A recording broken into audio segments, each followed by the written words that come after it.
ناظرین، اس سے پہلے کہ دین کی بات شروع کی جائے، اگر آپ نے اب تک ہمارے چینل کو سبسکرائب نہیں کیا ہے تو اسے ابھی سبسکرائب کر دیں۔ حضرت ابو بکر صدیق رضی اللہ تعالی عنہ پر اللہ کا ڈر۔ حضرت ابو بکر صدیق رضی اللہ تعالی عنہ جو باجماع اہل سنت انبیاء کے علاوہ تمام دنیا کے آدمیوں سے افضل ہیں، اور ان کا جنتی ہونا یقینی ہے کہ خود حضور اقدس صلی اللہ علیہ وسلم نے ان کو جنتی ہونے کی بشارت دی، بلکہ جنتیوں کی ایک جماعت کا سردار بتایا اور جنت کے سب دروازوں سے ان کی پکار اور بلاوے کی خوشخبری دی، اور یہ بھی فرمایا کہ میری امت میں سب سے پہلے ابو بکر رضی اللہ تعالی عنہ جنت میں داخل ہوں گے۔ اس سب کے باوجود ابو بکر رضی اللہ تعالی عنہ فرمایا کرتے کہ کاش میں کوئی درخت ہوتا جو کاٹ دیا جاتا، کبھی فرماتے کاش میں کوئی گھاس ہوتا کہ جانور اس کو کھا لیتے، کبھی فرماتے کاش میں کسی مومن کے بدن کا بال ہوتا۔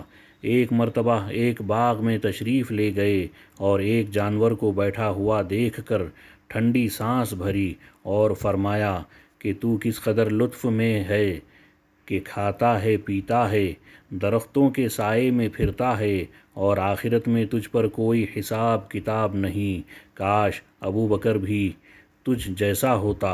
ربیعہ اسلمہ رضی اللہ تعالی عنہ کہتے ہیں کہ ایک مرتبہ کسی بات پر مجھ میں اور حضرت ابو بکر صدیق رضی اللہ تعالی عنہ میں کچھ بات بڑھ گئی، اور انہوں نے مجھے کوئی سخت لفظ کہہ دیا جو مجھے ناگوار گزرا۔ فوراً ان کو خیال ہوا، مجھ سے فرمایا کہ تو بھی مجھے کچھ کہہ دے تاکہ بدلہ ہو جائے۔ میں نے کہنے سے انکار کیا تو انہوں نے فرمایا کہ یا تو تم کچھ کہہ لو ورنہ میں حضور صلی اللہ علیہ وسلم سے جا کر عرض کروں گا۔ میں نے اس پر بھی جوابی لفظ کہنے سے انکار کیا۔ وہ تو اٹھ کر چلے گئے۔ بنو اسلم کے کچھ لوگ آئے اور کہنے لگے کہ یہ بھی اچھی بات ہے کہ خود ہی تو زیادتی کی اور خود ہی الٹی حضور صلی اللہ علیہ وسلم سے شکایت کریں۔ میں نے کہا تم جانتے بھی ہو یہ کون ہے؟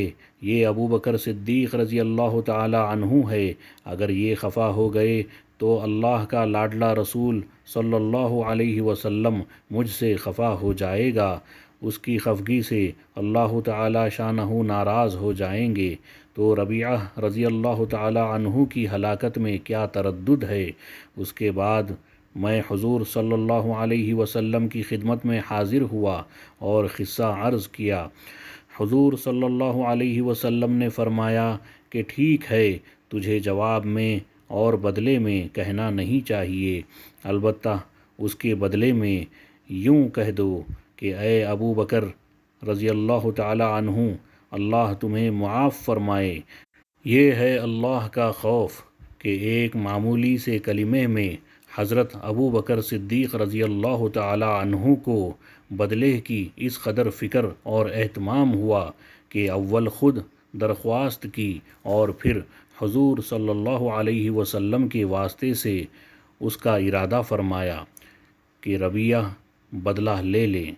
آج ہم سینکڑوں باتیں ایک دوسرے کو کہہ دیتے ہیں، اس کا خیال بھی نہیں ہوتا کہ اس کا آخرت میں بدلہ بھی لیا جائے گا یا حساب کتاب بھی ہوگا۔